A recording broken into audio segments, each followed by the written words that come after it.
Por último, para cerrar esta introducción a tipos de datos, vamos a ver qué pasa, cuál es la implementación por defecto de una clase. Entonces, ¿a qué me refiero?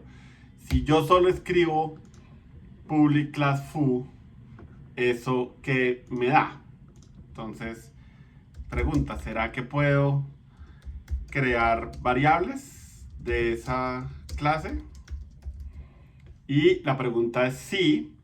Si yo escribo una clase y yo no escribo un constructor, entonces el compilador me regala un constructor sin parámetros, obviamente. Entonces, así yo solamente declare la clase, pues ya tengo un constructor. Obviamente, puedo crear mi propio constructor sin parámetros para hacer algo puntual con eso, pero si no ven un constructor en una clase, acuérdense que sí hay un constructor sin parámetros. Ese constructor tiene una particularidad y es que si yo defino un constructor, entonces el compilador ya no me regala un constructor por defecto. O sea, el constructor por defecto solamente existe si yo no defino ningún constructor. Si yo defino al menos un constructor, entonces el compilador dice, bueno, nah, ya no necesito este constructor porque ya hay uno definido por mí. Entonces, por el autor de la clase. Entonces, eso en cuanto a constructores. Y hay otra cosa extraña y es que, venga, creemos otro foo. Extraña no, digamos que tal vez inesperado, y es que yo puedo llamar a equals, como habíamos visto, ¿sí? En algún momento dijimos que yo para comparar objetos tengo que llamar a equals, pero uno se puede preguntar, pero ¿y por qué puedo llamar a equals si yo no hice nada?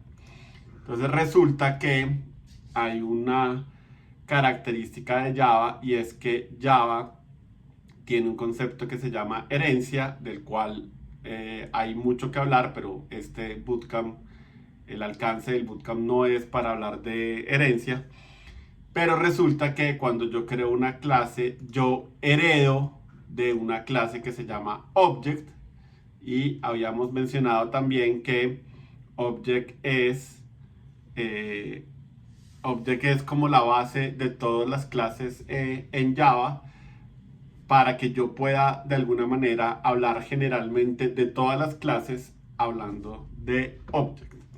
Entonces, equals es un método que está definido en object, de modo que todas las clases puedan ser comparables y efectivamente, ¿sí? Sin que yo lo tenga que definir, equals está ahí.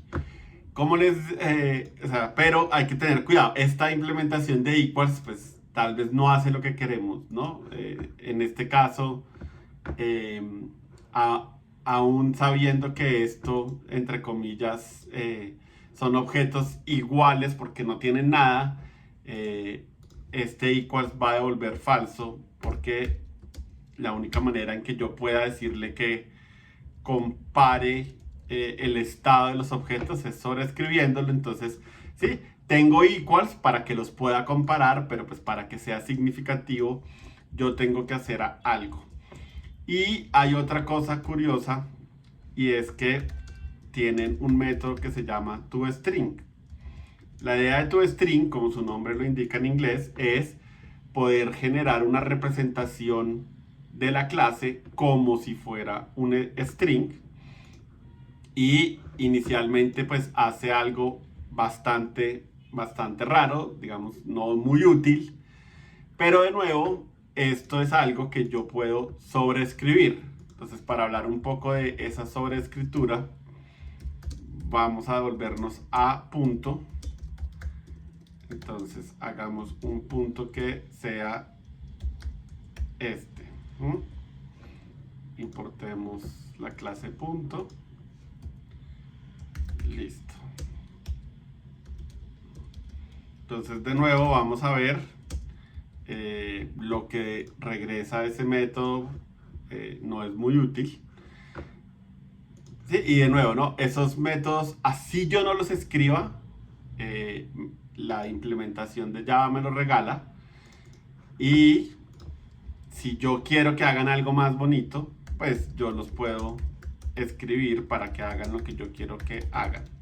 Entonces el método toString, que es un método público, regresa un string y el nombre del método es toString, ojo con la S mayúscula. No recibe ningún parámetro porque simplemente lo que estoy haciendo es generar esta representación de strings de lo que para mí sea un punto. Y en este caso voy a hacer esta implementación en que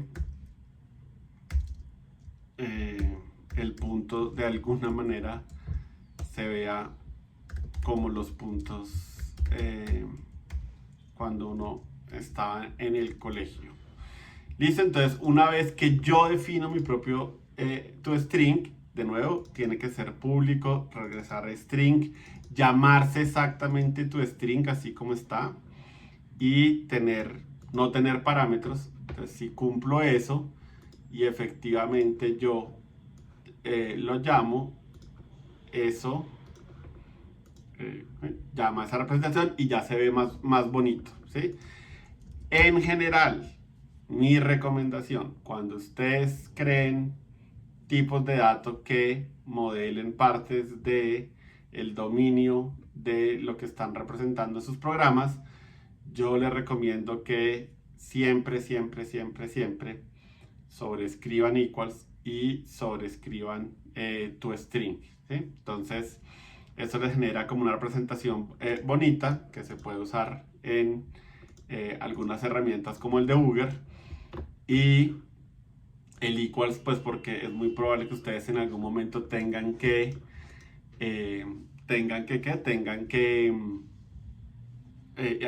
igualar objetos y revisar la igualdad entre los dos objetos.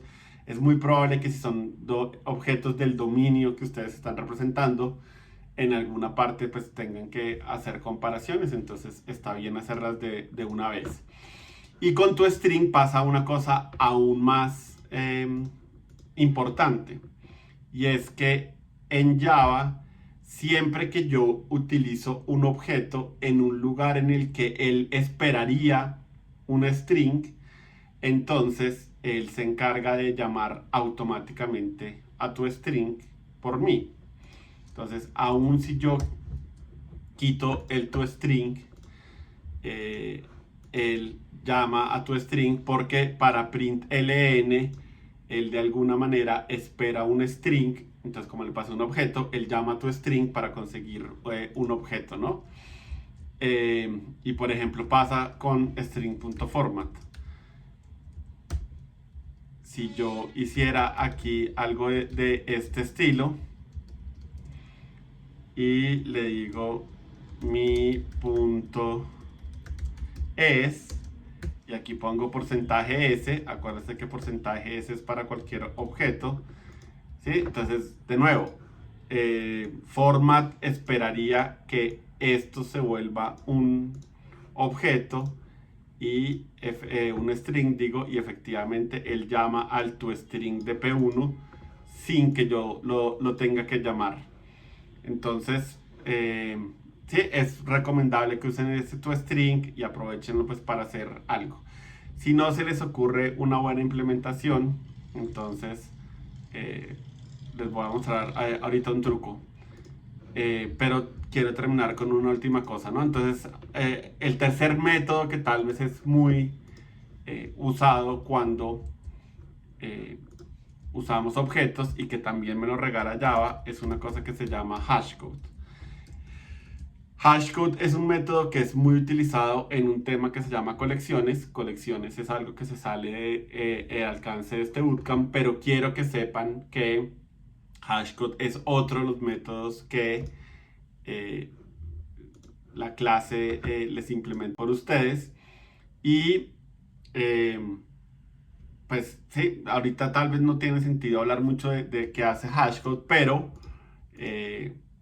quiero que si lo ven en alguna parte sepan de dónde viene ese hashcode. Y de nuevo, ese hashcode, igual que object y toString, vienen de object y todos los objetos heredan de object. Por lo tanto, todos los métodos van a tener esos tres métodos. Ahora, lo que les iba a contar es que los IDEs usualmente traen funcionalidad en que yo le puedo decir, hagámoslo con punto que tal vez es más interesante. Sí, supongamos que yo no tengo una implementación todavía. Entonces, en el caso de Eclipse, yo le puedo decir a él source y le puedo decir genéreme un hashcode y un equals.